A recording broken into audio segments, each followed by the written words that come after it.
Mais ça veut dire qu'une remontée du yuan par rapport à l'euro, si jamais ça se traduit par une relocalisation des industries au niveau régional, c'est pas forcément une mauvaise nouvelle pour nous. Non, c'est pas forcément une mauvaise nouvelle pour nous et tout, mais ça veut dire, quelque part, il faut bien que les Français s'en rendent compte, c'est que, ils allaient passer leur hiver en Thaïlande. Maintenant, c'est les Thaïlandais qui vont venir passer leur hiver sur la Côte d'Azur. Vous voyez ce que je veux dire? C'est-à-dire que ça correspond à un changement de niveau de vie relatif complet. C'est-à-dire que le gars, il pourra pas dire l'Asie, c'est pas cher. L'Asie, ça sera très très cher pour lui. Donc le niveau de vie va baisser, mais globalement, on aura du boulot dans ce modèle-là. Dans ce modèle-là, c'est pas du tout impossible.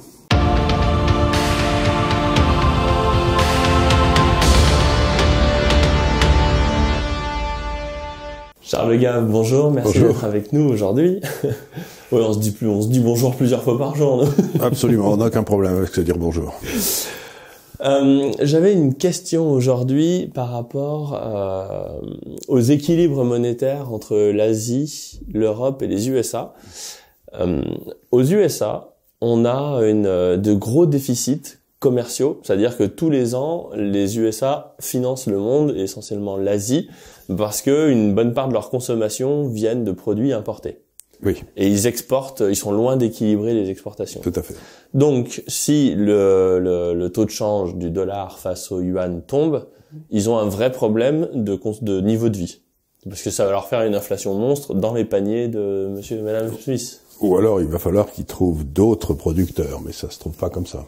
Bah, la Chine, c'est un gros morceau, ouais. La Chine, c'est un gros morceau. Surtout que c'est la plus grosse partie du déficit américain. Donc, on comprend bien pourquoi le yuan et le dollar, il y a un problème fondamental sur le taux de change. Par contre, sur l'euro et l'Europe, plus généralement, on voit qu'on a une balance excédentaire. Qui vient de l'Allemagne.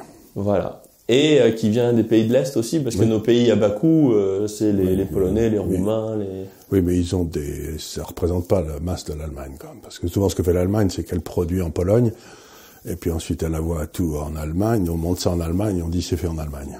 La question, c'est est-ce que l'euro, l'Europe, enfin, ça se superpose pas très bien, mais on va dire, si le taux de change du yuan remonte face à l'euro, est-ce que ça pose fondamentalement un problème à l'Europe, sachant que, comme elle exporte, comme elle a une balance excédentaire, globalement, elle perdrait autant qu'elle gagnerait. Vous voyez ce que je veux dire? Elle a une balance excédentaire, l'Europe, beaucoup vis-à-vis des États-Unis aussi, mais je crois que vis-à-vis de l'Asie, elle doit être à peu près à l'équilibre.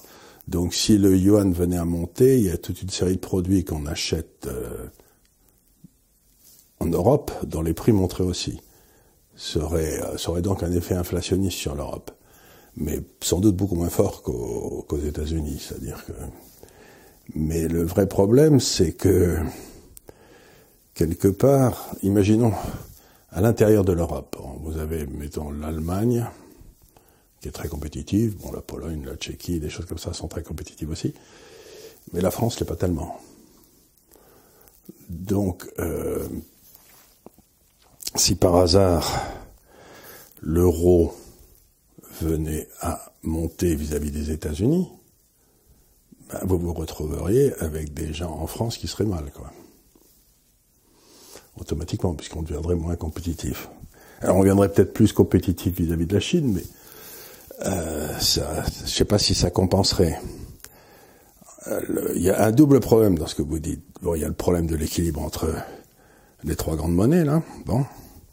Et puis, il y a un deuxième problème, qui est qu'est-ce qui se passe à l'intérieur de l'Europe,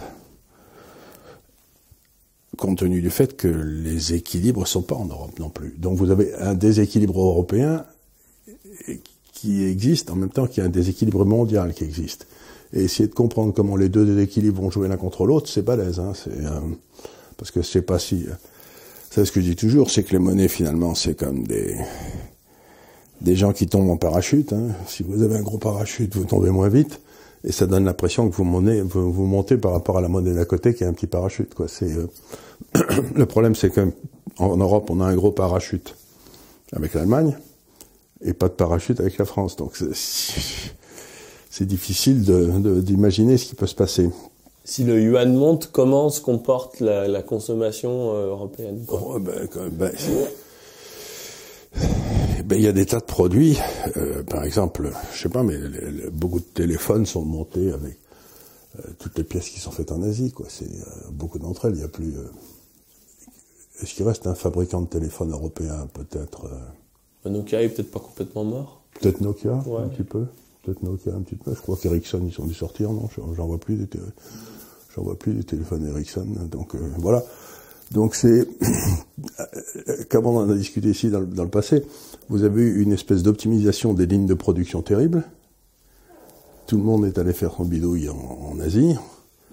Mais c'est bien joli, mais s'il y a soit du protectionnisme, soit des ruptures de production, ben vous avez un gros problème, quoi. C'est qui se produit immédiatement.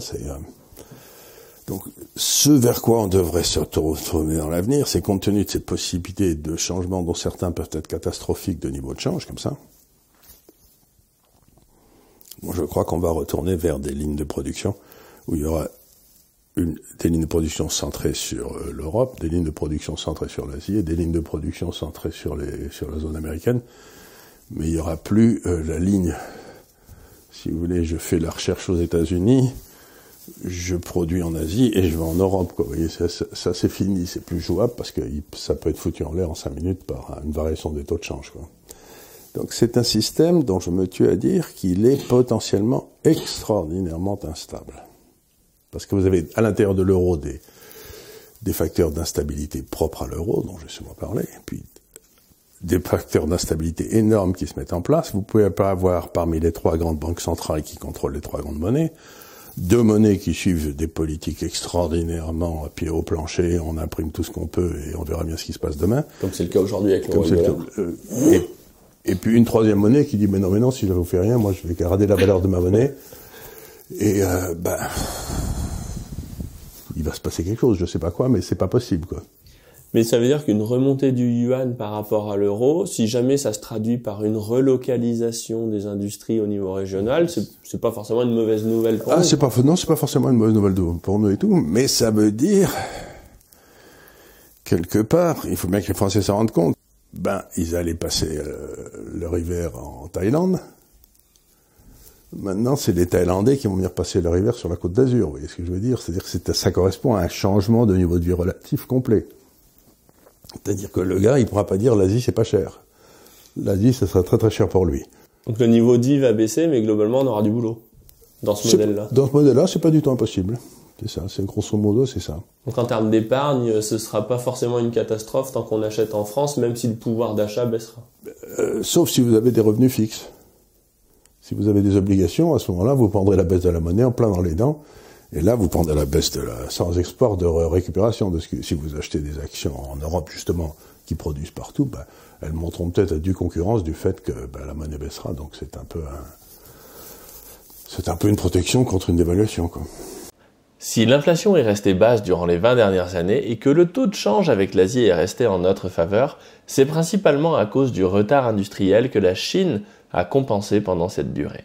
Ces 20 dernières années, les Asiatiques ont travaillé dur pour nous rattraper. Le pacte était le suivant. Vous nous vendez pour pas cher votre production et en échange, vous allez pouvoir structurer le tissu industriel de votre pays. Le problème, c'est que nous n'avons pas réussi à conserver l'écart technologique avec l'Asie. Nous nous retrouvons donc aujourd'hui face à une situation où la priorité de la Chine est de consolider sa demande intérieure plutôt que de produire à bas coût pour l'Occident. En conséquence, le taux de change va se rééquilibrer en faveur de l'Asie, ce qui est tout à fait naturel. Par contre, pour nous, Européens et en particulier Français, cela signifie que nous allons devoir produire localement ce que nous ne pourrons plus payer en Asie. L'inflation pourrait donc repartir structurellement à la hausse, surtout si on tient compte des problèmes de sous-investissement dans l'énergie que nous avons évoqués en sous-investissant dans le nucléaire et l'hydroélectricité au profit des énergies renouvelables qui posent de graves problèmes de pilotabilité notamment. La bonne nouvelle, c'est qu'à la condition que nous nous remettions au boulot sans compter nos heures, l'emploi industriel pourrait revenir en France. Concernant votre épargne, tout dépend où elle sera investie. Concernant la partie action de votre portefeuille, il vous faut donc des entreprises multinationales qui vendent partout et qui produisent partout, car elles ont les meilleures capacités pour s'adapter à un monde complexe. Mais avoir des sociétés financières en Chine est aussi une bonne idée, car le secteur financier asiatique sera au cœur du financement de l'essor des pays d'Asie qui gravitent autour de la Chine. C'est pour cette raison que nous vous proposons une valeur financière basée à Hong Kong dans la prochaine lettre à paraître. Par ailleurs, avec Nestor, notre plateforme en ligne d'assistance à la gestion libre, que je co-développe avec Gafcal Intelligence Software, vous disposez des indicateurs boursiers nécessaires pour savoir quand entrer sur les marchés, évaluer si une action est décotée ou non, quel est le risque potentiel sur les marchés et quelles sont nos prévisions pour le mois à venir. Pour vous abonner à la lettre ou à Nestor, cliquez sur la fiche qui apparaît en haut à droite de l'écran ou via les liens en description. Oui, parce qu'en fait, nous, nos importations qui viennent de Chine, elles sont compensées au niveau européen. Elles sont compensées par des exportations qui vont, ils vont pas en Chine. Enfin... Non, mais par contre, elles sont compensées pour l'instant par des exportations allemandes qui vont en Chine. Ouais. Donc, mais l'Allemagne et la France, c'est pas le même compte, quoi. Puisqu'il faut surveiller, c'est la productivité et la montée en gamme de la Chine, du coup. Voilà. Parce que si jamais on se fait manger nos exportateurs. Mais regardez, par exemple, la Chine est en train de devenir, je crois, il faudra que je vérifie, mais je crois, le plus gros constructeur de centrales nucléaires au monde. Ils en font 3 ou 6 par an. Ouais, ils en font 3 ou 6 par an. Donc, quelque part, cette espèce de monopole qu'a eu la France pendant longtemps sur les exportations de centrales nucléaires, c'est peut-être, ça va peut-être un peu plus difficile. Déjà, les Coréens nous ont taillé des croupières, mais maintenant, je sais pas trop ce qui va se passer. Donc, la filière, une autre filière qui va être attaquée, sans doute compte tenu de la capacité technologique de la Chine qui augmente sans arrêt, c'est les avions. Mais ils font leurs propres Airbus déjà. Ils font déjà. On a été suffisamment bêtes pour leur faire une ligne de montage d'Airbus, je crois, là-bas, quoi. Donc c'est comme quoi c'est ce que disait ce bon Staline. Les capitalistes sont assez bêtes pour nous vendre la corde avec laquelle on les pendra, quoi. Mais on continue. Hein, c'est d'une imbécilité foudroyante. Mais c'est pas grave. Bon, après, ils auraient bien fini par savoir faire des Airbus. Ils sont pas plus idiots que. Mais bien sûr qu'ils en feront. Mais ça aussi, c'est un truc à forte valeur ajoutée dans lequel il y avait, c'était une espèce de duopole mondial, les États-Unis et l'Europe. On voit bien que. On a accéléré le mouvement, quoi. On a accéléré le mouvement et que maintenant, moi j'ai vu ça quand j'étais en Chine il y a quelques années. J'ai pris un train rapide entre 2 grandes villes chinoises. Il fallait une journée pour le faire, puis maintenant on le faisait en 2 heures. C'était étonnant. C'était le long du Yangtze, là, la grande rivière. Et j'ai dit, il est vachement bien votre train. Ils m'ont dit, oui, c'est un train chinois. Et puis j'ai demandé à des spécialistes. Ils m'ont dit, un train chinois, my foot, comme on dit. Ils avaient acheté un train Siemens qu'ils avaient solidement démonté. Et puis ils en avaient fait un qui ressemblait beaucoup au train de Siemens, vous savez, qui est sur les trains rapides allemands, et puis voilà, quoi. Et puis ensuite ils en ont fait 25 000, je sais pas comment ils en ont fait, mais donc grosso modo, si vous pouvez dupliquer un train chinois, vous devez pouvoir dupliquer un Airbus, quoi. C'est plus compliqué, mais en même temps, la connaissance, on ne peut pas non plus dire, on regarde Exactement. pour nous. Enfin, c'est logique, les gars, s'ils veulent bosser et qu'ils sont intelligents, on peut pas leur dire non, tu regardes pas ce que je fais. C'est très difficile, surtout si, comme c'est le cas par exemple aux États-Unis, vous avez une grosse partie des gens qui travaillent dans tout ce qui est intelligent qui se trouvent être des Chinois, quoi. À ce moment-là, on leur tape sur l'épaule à la maison en disant, dis donc, ton papa et ta maman toujours en Chine, il serait peut-être bien bon que tu nous envoies quelques informations. Vous voyez ce que je veux dire, c'est... Mais en même temps, la place d'innovateur, la prime à l'innovation, elle n'est valable que quand on accepte d'innover constamment. Ben voilà. Le gars qui s'arrête d'innover, c'est normal qu'il se fasse... je veux dire, c'est plus à nous de nous en vouloir que le gars qui veut bosser et qui fait du bon boulot, quoi. Et puis, exactement, l'innovation, ça ne peut être, l'invention, l'innovation, c'est un processus. C'est comme de marcher sur un tapis roulant dans le sens inverse. C'est ça. C'est-à-dire que si vous arrêtez d'innover, vous partez en marche arrière à fond la caisse. On finit le cul par terre, ouais. Et surtout, on finit par, les gars qui marchent en dehors du tapis roulant, mais dans le bon sens, ils vont plus vite alors, à ce moment-là. C'est, la seule façon dont on peut supporter des coûts plus élevés que les copains, c'est en sortant des produits que les copains font pas. Ou pas encore. Mais ça peut pas durer. C'est pour ça qu'un entrepreneur, c'est la galère.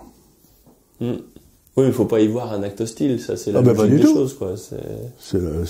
Par contre, nous, c'est vrai qu'en termes de visualisation d'évolution des monnaies et des conséquences, ça devient compliqué, quoi, à 3 monnaies. Les trois monnaies, ça devient compliqué. Et surtout que l'euro, c'était un peu du dollar, donc enfin ça l'euro, c'est une espèce de... Mais en fait, ça n'est plus une monnaie, maintenant, c'est une construction technocratique, puisqu'il y a plus de taux d'intérêt, plus de taux de change, enfin bref, c'est n'importe quoi, l'euro. Donc, mais surtout, ce que j'ai essayé de montrer dans un ou deux des papiers que j'ai écrits récemment, c'est que depuis 1945, on avait un système qui était simple. Il y avait un système solaire, c'est-à-dire vous avez le dollar, puis vous avez la Banque centrale américaine qui réglait la liquidité pour les États-Unis et qui, d'une façon assez nette, réglait la liquidité pour les autres pays du monde. Les accords de swap, le FMI, tout ça, c'était... Si on avait qu'il n'y en avait pas assez, on les aidait, mais en même temps, on leur expliquait qu'il fallait obéir aux États-Unis maintenant. Puis l'euro, c'était le deuxième wagon. Le deuxième wagon, voilà. Donc, on avait besoin de pognon, on leur demandait un peu de fric parce qu'ils étaient là. Et qu'on voulait pas les fâcher. Si vous aimez mes vidéos, abonnez-vous et pensez bien à cliquer sur la cloche pour être notifié lorsque je publie de nouveaux épisodes. Et pour recevoir le guide de l'investissement de ceux qui y ont déjà réussi, inscrivez-vous ici.